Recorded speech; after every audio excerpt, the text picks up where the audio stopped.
All right.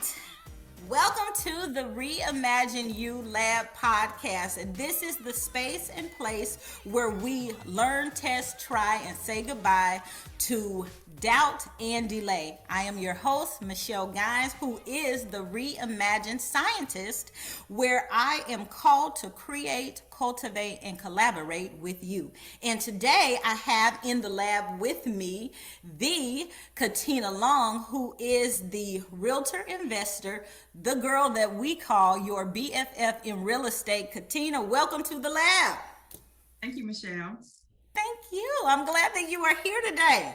So this season, I am talking to individuals about change. And in my life, I believe that change is just a choice. And so I have been asking folks when it comes to change, and not everybody is a big proponent of change, but I know that people are.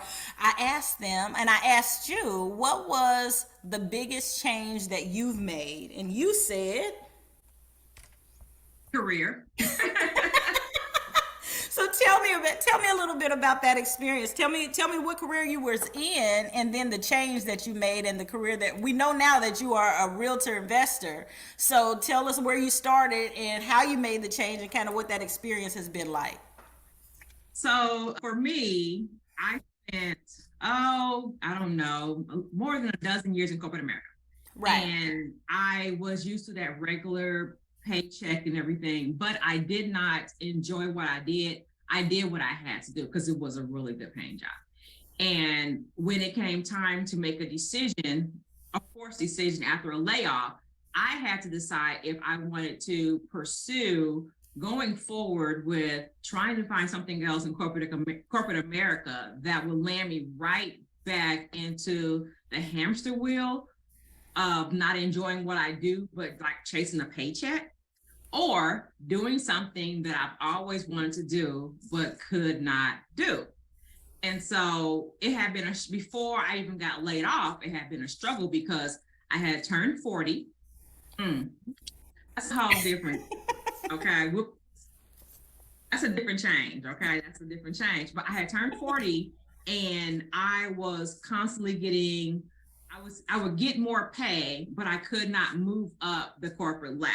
And I'm watching peers become managers and directors over me, but I can do what you can do, and sometimes better, to the point that I was a bit of I think for a couple of people, I was a threat because they knew I could do it. And so they would sabotage me a little bit. And I kept feeling like maybe God is trying to push me to do something I like, because there's no reason why I would be this uncomfortable, and I'm fighting to stay uncomfortable. Fast forward the next year, there was talks of layoffs. And I was like, I don't really care. I got a business and I really do want to work that business, but I also want to jump into real estate. And so when the man came to me and was like, hey, I got to cut you, I was like, thank you. He said, thank you. You're the first person to have that attitude. I said, because now, instead of me taking night classes to get my real estate license, I'm going to take them in the daytime while y'all pay me a severance for the next few months, which is what they did. So while I was getting my license, which only took me a week. Nice. Instead of a couple of weeks, it only took me a week to get my Missouri and get my license. And I went back and got my Kansas like over a day. And so, other way around, my Kansas and then my Missouri. And so I was out here just talking to people, realizing that I had an impact on people just because they knew me, even though they knew that I had not done any real estate. And they were allowing me to do these, hundreds of $1,000 transactions. And it was, for me, a change. One, I'm an introvert. And people, I'm sure, didn't know that. They should know that, because I will kiki with you one-on-one, but when you invite me to group settings, if you pay attention, I don't do too many group settings. I have to get psyched up to do group settings. Mm-hmm. So one-on-one, I know I excel one-on-one, period. Yeah. So it was so eye-opening to just have people that just start sending their family members and their friends to me. And these are people that I had I knew about, I had not broken bread with. Some I just knew from church and things like, and they were just sending me business with so much faith in me that I realized that I had to be pushed out of that job to walk into my purpose. Yeah. And one of the biggest things that I learned in the very beginning was to just breathe. So when I first got my stuff, I told the guy, yay, I'm gone. I called Greg and I cried. I ain't gonna lie, I cried. I was like, look, we done paid for Disney World. We just put $17,000 down on a deposit for new construction. I owe another $17,000 on the deposit. You know, coins. Yes. My house was on the market. There was a lot going on. And Greg was like, breathe. I was like, first of all, saying breathe to a Black woman who's about to lose her mind, it's like saying calm down. That's a trigger. And I was like, I'm breathing. What are you talking about? Yeah. And he was like, if you stop and breathe, there's an answer there. And I was like, no, I don't see an answer. He was like, no, you gotta stop and breathe. So I get home that evening, lock myself in the office and start going through our finances. And I realized we could live on one income while I get my business up. I also was not even counting the severance. Yeah. Okay. I'm just looking at one income. And the reason why it felt like we couldn't, because we had excess income and we was just spending it. Yeah. So it felt like we needed it, but we didn't. Yeah. Nah, that's good. It was the breathing piece, because guys say little short headlines and we are the subtitles, period. Right. We are all the details and stuff. We the subtitles, the column. Yep. They don't care. And so each time I've had like a change in what I wanted to do since then, even from leaving one brokerage to another, I actually have tried this little thing called breathe. That's where I lock myself in my room and I have to just sit quietly and think it through, because I will go into a full anxiety panic thing, because when it comes to money, it causes you to kind of get anxious or whatever. Yeah. And so just stopping and being rational. Oh, yeah. And I wish I could always turn it off and on. Yeah. No, when needed. Yeah. But I forget sometimes. And when it dawns on me to do it, it's like a reset button. Yeah. You know what? I love that, Katina. In our household, we call that pause. We hit the pause button.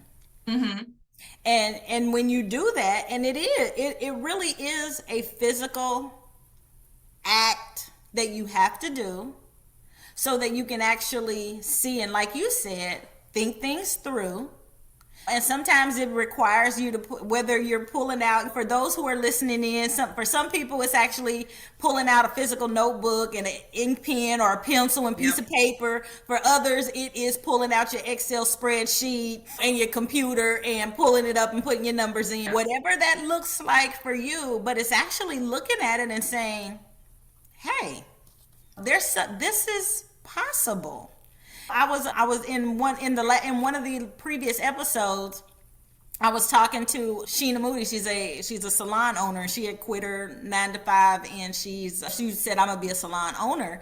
And she was saying one of the benefits was, she was thinking when she was working her 9-to-5, she was working a job. This is what my paycheck is at the end, and she became a better money manager by being a business owner. And it's true. Like, you know what? Yeah, that is a benefit, but it was because when you pause and you really look at it and you pull that pen and paper out and it's like, oh yeah, you know what? If I really look at this, not just looking at what I get to bring home, but when I really do the math, hey, there's something better here. And see, that's when we reimagine. When I really look at this, you know what? There's something better here that I didn't see at first, and it's just because I wasn't really looking. Right. When I really look at this, there's something better here. No, I love that. It forces you, not to cut you off, but no, you didn't. You forces you to play up your strengths, because you're quiet and you're thinking about what you can and cannot do, and you start realizing this is what I am strong at. No, I teach. You know, I taught your babies. Absolutely. My babies and a whole lot of others, yes. And a lot of kids have come through Miss Katina, and a lot of kids have got their little butts whooped too, but that's a whole different story. That's the whole thing. Listen, a lot need to get their butt whooped. There was a few that I threatened. So, but I got to play up my strength, because one thing that I was really good at that others found that they had a struggle with was I sit down and teach you what it's like to buy your first property. And then we have a conversation about buying your second property and building generational wealth. And most people who have already bought something always felt like their agent pushed them into it, or they didn't understand what was happening. I don't know why we did this and why we did that and what this was I signed and things like that. I get that complaint.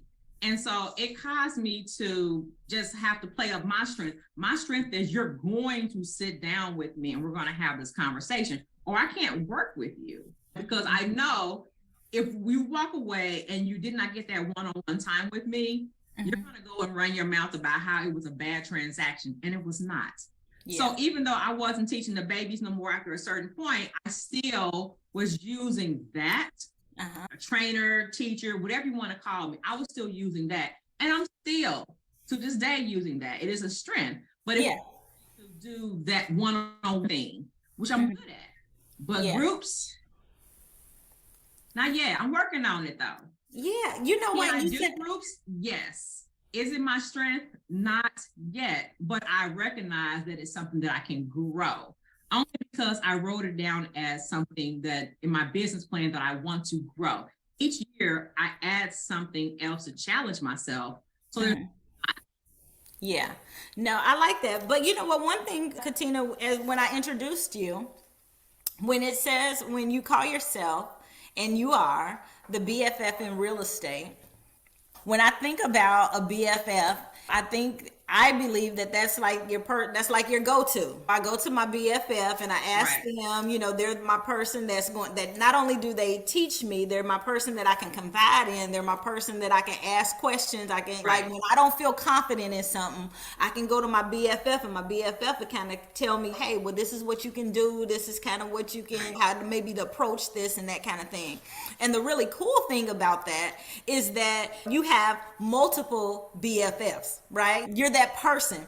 And so the cool thing about that is kind of that one-on-one multiplied though. So it's not that you have to be in a group setting to have that you are the multiplicity. You're the BFF for multiple people.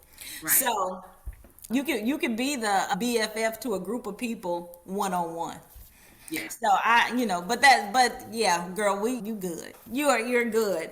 And I think you know how I do. I'm like, hey, you flow with whatever your gift and skill is. You multiply it, and you do that, and you do it well. So good. I'm glad to hear that. So tell me a little bit about when you were talking about a forced decision, because when we're talking about change, sometimes there are decisions that we have to make that aren't necessarily us just deciding one day, hey, we're going to make this change. But sometimes the decision is forced upon us a little sooner. And I like how you describe your response to a forced change. It was like, thank you. Okay, I'm getting laid off. So thank you for that. You know, and that's a shift in paradigm for some people. And so I want to explore the possibilities for whoever may be listening in being able to embrace when something's forced upon us. And for you, it was perfect and it was fitting, but I'm sure there's probably been some change in your life that may have been forced upon you where maybe your immediate response wasn't thank you, but you still had to deal with, managing through a forced change. So how do you do that? And you don't have to get into all of the details of being able to manage a forced change, but because you brought that up, I would love to hear your perspective on dealing with it. To be honest, for me, it is a process. Mm-hmm. Some things are, yay, this is what I need, because I'm always praying for something new. There are some things when I have to just like, God, I know this ain't you. This gotta be the devil, because it ain't feeling good. And you can have people around you that'll say it'll be okay, it'll be fine, it'll work out. But you may know it back here that it's going to be fine. But at the end of the day, you're going to go through a trial to get there. And me, I don't want the trial or the test. I just want to get there. selfish, lazy, call it what you want to call it. That's just me. So I've gotten to a point, especially recently with some things that have gone on, where I am forgiving myself for taking my time adjusting to more and more change as it comes. It feels like the older I get, more changes come my way. They're not all bad. You know what I mean? Some of them have groomed me to be in a certain place at a certain time to provide a certain thing, if you know what I mean. I go kicking and screaming sometimes, or I have a meltdown. But then when I look back, why did I react that way when it has all worked out for my good? So I have to, and I made a point, 2023, I'm going to manifest stuff. I'm going to keep saying certain things over my life and over my kids and over my little grandbaby until I see it come into fruition, because it's easy as you grow. You know, I say I want to be this real estate mogul and I want to do this and this and this. In order for me to get there, I have to embrace the change. I cannot just do the same thing I did last year and the year before and the year before and the year before that, and expect to get to that level. I have got to change, and it won't be a forced change if I embrace it. There you go. Stop the kicking and screaming piece of it. Yep. Meltdown, and just say, oh, so this is part of the process. Cool. It would be so much easier. And I can tell myself that, and tomorrow something might change. And I'd be like, now look at this mess. So I have to keep reminding myself, this is what you want to do. And this is some of the changes you're going to have to go through in order to get to that level. Katina, honey, you just said a Michelle Gans mantra. I love that, because that's absolutely true. We're going to raise offering, because I take Cash App and PayPal. I love it. Katina, I'm going to have you come and speak to a group of women, and me. You say group? See, doing it again. Oh, yeah. but wait a minute. That's one of your goals. I heard you say that's something that I'm working on. I've got that on my plan, right? But I'm already kicking and screaming. You practicing though. Remember this? We're working. That's something we're working on, right? I'm just saying back to you what you said to me. I'm giving you an opportunity. The board right here. I write my stuff up, and I have on the board over here. I got 2 walls. I don't decorate. Yeah.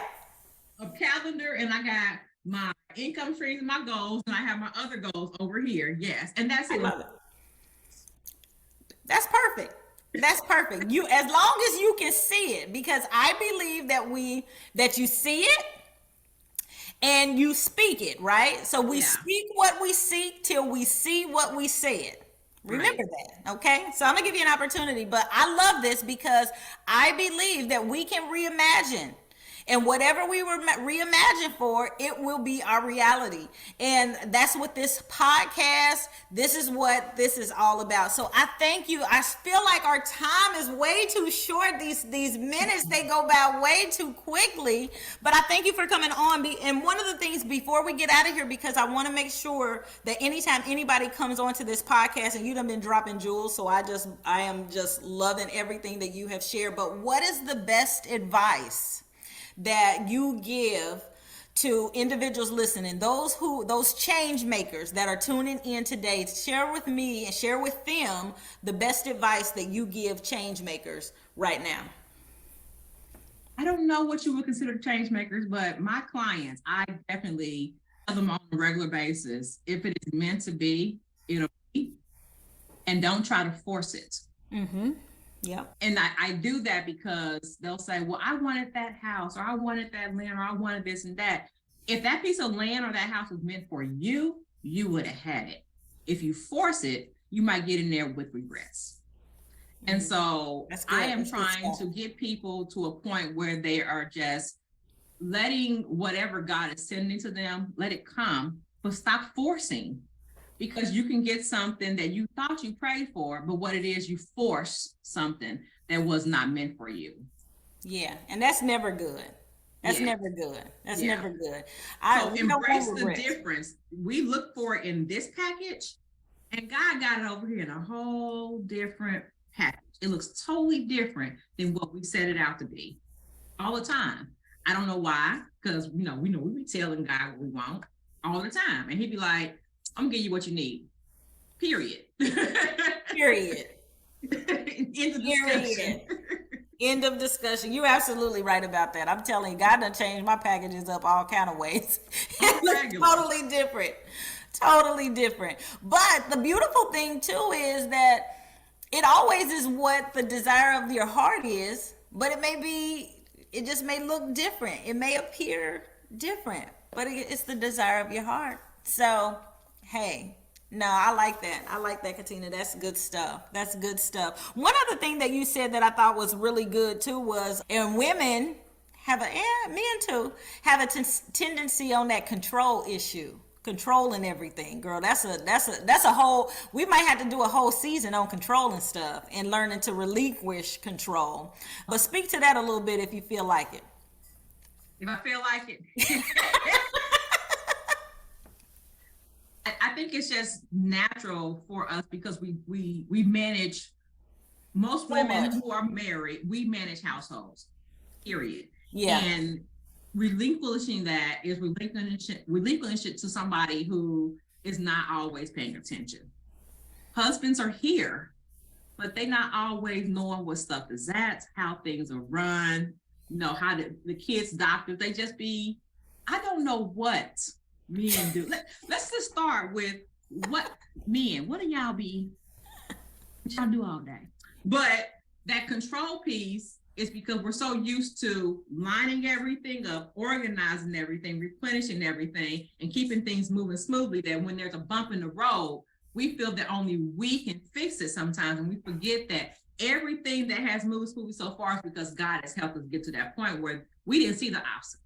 He's moved them out of the way. And every once in a while, we're going to have an obstacle that God's going to ask us, now how you want to handle that? Yeah. And so we want to control that. But that goes all the way back to Eve. God, look now. Girl, listen, we about to get into a whole nother thing. I'm going to Venmo you for this Cash App and PayPal. So all the way back to Eve, God said that she was going to have a desire to control her husband. Yeah. A desire to do that. And she's going to have to not use her, I guess you would say her womanly wiles or whatever to do that. That influence. Okay, so listen. We gonna have to bring you back. We'll bring you back. We part two it. Yeah, we'll do a part 2 in season 2. We'll do a part 2, but it's gonna be season 2. I love you. I thank you for coming on and being a part of this with me. I look forward to that part 2 in season 2. You're always a blessing. I thank you, girl. You done been here since day 1, and I appreciate you. This has been for everybody else who thinks that your BFL. I was there in the very beginning. Yes, Katina was her business plan. Yes, all the way locked in. Yes. Okay. Yes, Katina Long has been with Michelle Gass, has been down for day 1. I appreciate you. Salute. I'm telling you, I couldn't have did it without Katina Long. Let me just say that. Katina Long was part of the launching pad. I'm telling you, she absolutely was. And I appreciate her for, I appreciate you, my dear friend. I appreciate you. Thank you so much for everything that you have always been to me. A true blessing, true friend. I appreciate you from the bottom of my heart, honestly. Thank you. This has been the Reimagine You Lab podcast with Michelle Gaines. My dear friend Katina Long has been here with me. She is the BFF in real estate, realtor and investor. This girl is amazing. Look for her, and she will be back in season 2. This is it for this episode. Make sure you tune in, dial in each week for a new episode, tips and tools that you can use to reimagine your life and the life of those around you. We'll see you the next time. Be blessed. Bye. Bye.